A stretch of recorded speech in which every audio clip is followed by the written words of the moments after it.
नमस्कार, स्वागत है आपका अपना प्रदेश उत्तर प्रदेश में। मैं हूं आपके साथ सचिन चौहान।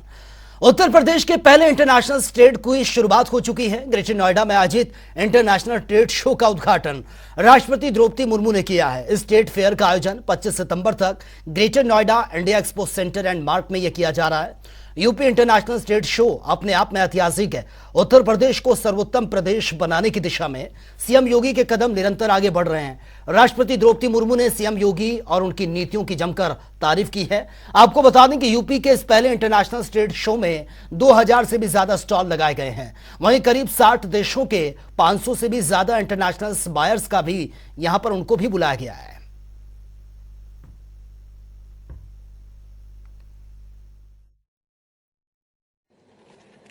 उत्तर प्रदेश में एमएसएमई के लिए अच्छा इकोसिस्टम विकसित किया जा रहा है। मुझे बताया गया है कि 96 लाख से अधिक एमएसएमई इकाइयों के साथ उत्तर प्रदेश सभी राज्यों में पहले नंबर पर है।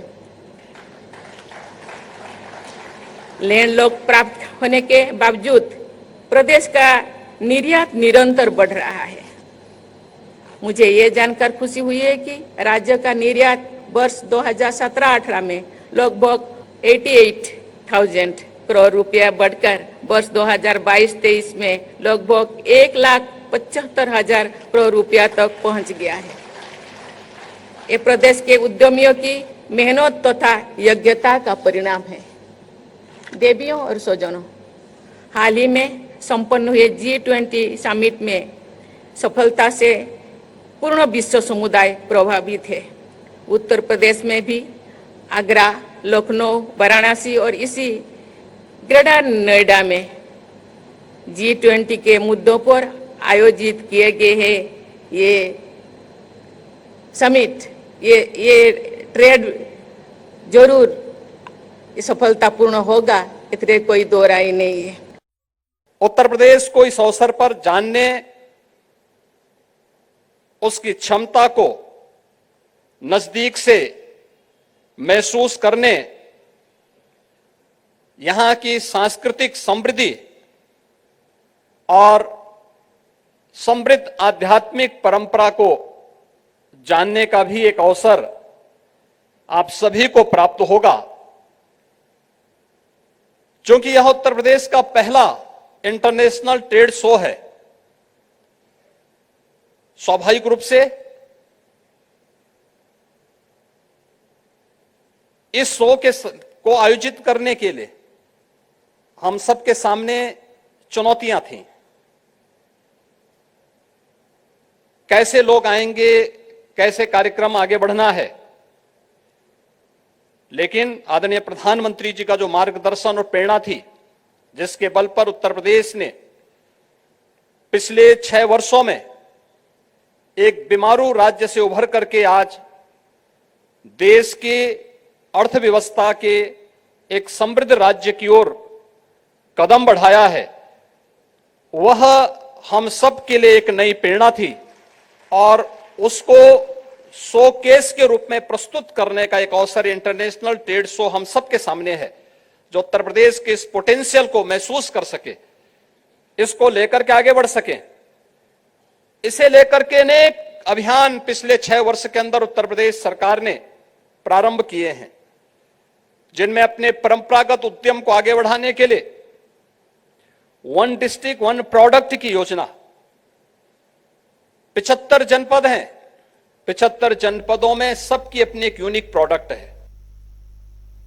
और वहीं अमेठी का संजय गांधी अस्पताल इन दिनों चर्चा में बना हुआ है। दरअसल हॉस्पिटल में एक 22 साल की विवाहिता महिला को ऑपरेशन से पहले ही एनेस्थीसिया का डोज उसको दिया गया था, जिससे कि उसकी मौत हो गई है। वहीं इस मामले में संज्ञान लेते हुए उप मुख्यमंत्री ब्रजेश पाठक के आदेश पर संजय गांधी हॉस्पिटल का लाइसेंस रद्द कर उसे बंद कर दिया गया है, जिसके बाद से ही उत्तर प्रदेश की राजनीतिक माहौल इस पर गर्मा गया। वहीं इस पर अब कांग्रेस के पूर्व एमएलसी दीपक सिंह रावत ने सरकार के इस फैसले को गलत बताया। साथ ही कहा कि अमेठी में अन्य हॉस्पिटल्स की खस्ता हालत को ठीक किया जाना चाहिए। अमेठी के संजय गांधी अस्पताल की घटना बहुत ही दुखद है। जवान बेटी की मौत हुई है। पूरी घटना की कमेटी ने स्थानीय स्तर पर जांच की है उसके बाद अस्पताल पर कार्रवाई की गई है। हर स्थिति में हम प्रदेश के जितने भी हॉस्पिटल्स हैं उनको हम रेगुलराइज कर रहे हैं। किसी भी ऐसे अस्पताल को जिसने अवैध ढंग से या लापरवाही पूर्वक मरीजों को जानबूझ करके असमय मौत में धकेला है, हम बख्शेंगे नहीं। हम कड़ी कार्रवाई करने के लिए प्रतिबद्ध हैं। अमेठी में संजय गांधी अस्पताल को बंद किए जाने के पहले स्वास्थ्य मंत्री का एक निराशाजनक ट्वीट आया था। आज उन्होंने एक बेहद दुखद वीडियो जारी किया है और उन्होंने स्वास्थ्य सेवाओं को बंद किए जाने की बात कही है। शायद मंत्री जी भूल जाते हैं उत्तर प्रदेश नीति आयोग द्वारा जारी सूचकांक में सबसे निचले स्तर पर है, लेकिन अमेठी में संजय गांधी अस्पताल के कारण यह जिला उस सूचकांक के बाहर था। लेकिन आज अमेठी के लोग इलाज के लिए परेशान हैं, हैरान हैं। उसके पीछे वजह है कि स्वास्थ्य महकमे की जो बदहाली नीति आयोग ने उत्तर प्रदेश को सबसे निचले स्तर पर रखा था, अमेठी उसमें शामिल नहीं था, क्योंकि संजय गांधी अस्पताल वहां पर बेहतर स्वास्थ्य सेवाएं उपलब्ध करा रहा था। तो चलिए आगे बढ़ेंगे इस वक्त बड़ी खबर के साथ, और वाराणसी से यह बड़ी खबर सामने आ रही है। ज्ञानवापी में एसआई सर्वे का यह मामला है। जिला जज की अदालत में इस मामले में सुनवाई हुई है। तो जिला जज की अदालत में यह सुनवाई हुई इस मामले को लेकर, ज्ञानवापी मामले को लेकर मुस्लिम पक्ष की आपत्ति पर सुनवाई हुई है। परिसर में एसआई सर्वे पर आपत्ति जताई गई है और मलबा हटाने का भी यह आरोप लगा है। कोर्ट ने मामले में सुरक्षित फैसला रखा है और अब 26 सितंबर को इस मामले पर फैसला आना है। तो कोर्ट इसमें अब आगे 26 सितंबर को फैसला सुनाएगा। तो ये बड़ी अपडेट इसमें सामने आ रही है। ज्ञानवापी में एसआई सर्वे का ये मामला, ज्ञानवापी में एसआई सर्वे, जिला जज की अदालत में इस मामले को लेकर सुनवाई हुई है और मुस्लिम पक्ष की आपत्ति पर यह सुनवाई हुई थी। मुस्लिम पक्ष ने अपनी आपत्ति सामने रखी थी। और ज्यादा जानकारी के साथ संवाददाता धर्मेंद्र चौबे इस वक्त हमारे साथ बने हुए हैं। धर्मेंद्र, एएसआई सर्वे का यह पूरा मामला ज्ञानवापी का, और उसमें मुस्लिम पक्ष ने जो याचिका रखी थी उस पर सुनवाई भी हुई है और अब 26 सितंबर को यह फैसला इस पर आना है। फिलहाल आज जो सुनवाई हुई, क्या कुछ इसमें रहा और आगे जो अब इसमें 26 तारीख का जिक्र किया जा रहा है उसमें क्या कुछ रहने वाला है?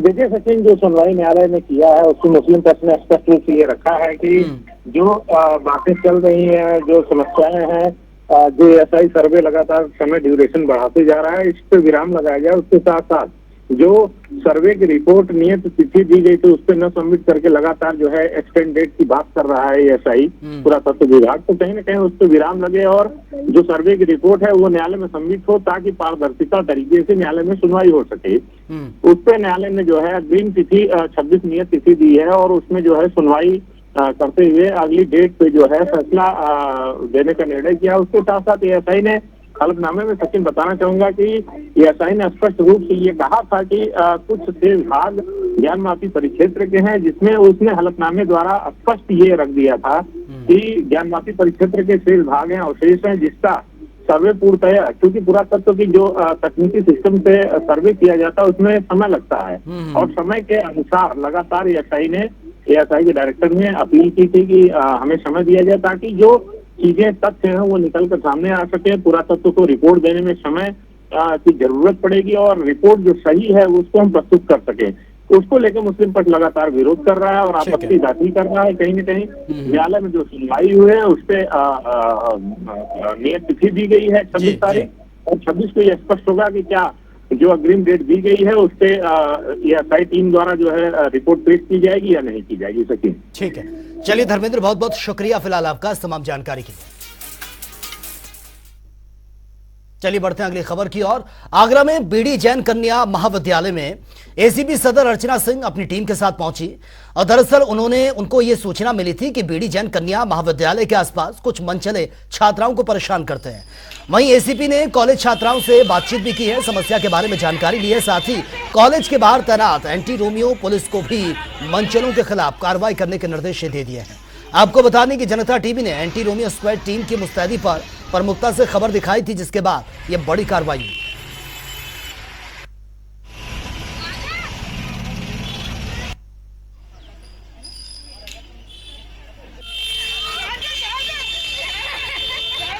सोशल मीडिया के माध्यम से शिकायत प्राप्त हुई थी कि बीडी जैन कॉलेज के आसपास कुछ लड़के आकर के लड़कियों को परेशान करते हैं। इस सूचना को ध्यान में रखते हुए आज थाना सदर की टीम और हम सभी लोग यहाँ पर आए थे। बात की गई, जागरूक किया गया, समस्याएं सुनी गई, तो हमें ये जानकारी मिली है कि कंपनी गार्डन वाला जो पीछे का रास्ता है, वहाँ पे जब लड़कियां जाती हैं तो कुछ लड़के आधे तक तो खड़े रहते हैं, जिससे उन्हें परेशानी होती है। इसी को दृष्टिगत रखते हुए हम यहाँ जो एंटी रोमिंग टीम आई है उसको भी निर्देशित कर दिया गया है। हापुड़ मामले के बाद से ही प्रदेश में वकीलों का आक्रोश थमने का नाम नहीं ले रहा है। एडवोकेट प्रोटेक्शन बिल की मांग को लेकर वकीलों ने मोर्चा खोल दिया है। वहीं इस मामले पर हमारे सहयोगी सुभाष गुप्ता ने यूपी बार काउंसिलिंग के पूर्व चेयरमैन मधुसूदन त्रिपाठी से खास बातचीत की है। हापुड़ में अधिवक्ताओं पर बर्बर लाठीचार्ज के बाद अधिवक्ता पूरी तरीके से आंदोलित हो गए थे और आंदोलन के साथ साथ ही अधिवक्ता बिल प्रोटेक्शन की भी उनकी मांग जारी रही है। आपको बता दें कि हड़ताल तो प्रदेश में लगभग कई जगह खत्म हो गया है, लेकिन अधिवक्ता बिल प्रोटेक्शन को लेकर अभी भी मांग तेज हो गई है। मांग इसलिए भी तेज हो गई है क्योंकि हापुड़ जैसी घटनाएं लगातार होते जा रही है, जिससे अधिवक्ता जो लोगों को न्याय दिलाते हैं खुद न्याय के लिए सड़कों पर उतर गए। तो कहीं ना कहीं उनको इस बात पर सरकार पर कितना भरोसा है कि अधिवक्ता बिल प्रोटेक्शन पास होगा या नहीं। तो इसको लेकर आज हमारे साथ यूपी बार काउंसिल के पूर्व चेयरमैन व वरिष्ठ अधिवक्ता मधुसूदन त्रिपाठी मौजूद हैं। आइए उनसे बात करते हैं और जानते हैं कि जो अधिवक्ता बिल प्रोटेक्शन की बिल की जो एक कमेटी बनाई है सरकार ने, उस पर कितना भरोसा है आपको और क्या ये बिल जो है पास हो जाएगी? अब इस संबंध में तो मेरा ये कहना है कि पूर्व में जितने भी कमेटी और जितने भी जांच का आदेश सरकार करती है, आप देखते हैं कि जब मामला हाईलाइट रहता है तो कमेटी बना दी जाती है, जांच करने के लिए कमेटी बना दी जाती है। तो उसी तरह से ये कमेटी बनाए हुए हैं हमारे माननीय मुख्यमंत्री जी, और हमको नहीं लगता है कि ये कमेटी जो है अंजाम तक इसको पहुंचाएगी, क्योंकि जब हड़ताल समाप्त हो जाएगी तो मुख्य सचिव महोदय अपने काम में लग जाएंगे, सदस्य जो उसमें सरकार के हैं वो अपने काम में लग जाएंगे और इस एडवोकेट प्रोटेक्शन बिल को उसी तरह से रख दिया जाएगा। इस बात को समझ करके हमारे अधिवक्ता इस बात को आर पार की लड़ाई लड़ने के लिए मूड में है कि जब तक एडवोकेट एक्ट प्रोटेक्शन एक्ट जब तक पास नहीं हो जाता है, तब तक हम लोग इस सरकार के विरुद्ध लड़ाई लड़ते रहेंगे। और उसी के लेकर के आप देखेंगे कि निहत्थे अधिवक्ताओं पर बर्बर लाठीचार्ज ये जोगी की सरकार की पुलिस ने किया और जोगी ने उस पर कई भी संवेदना भी नहीं व्यक्त किए। अधिवक्ताओं ने 10 दिन का हड़ताल किया, 12 दिन लगातार न्यायिक कार्य से विरत रहे। हाईकोर्ट ने पूछा, उनकी आंसू पूछा और उनकी मांग भी मान ली, लेकिन माननीय मुख्यमंत्री जी अधिवक्ताओं से बात करने के लिए भी तैयार नहीं थे। सुभाष गुप्ता, जनता टीवी, गोरखपुर। ठंडा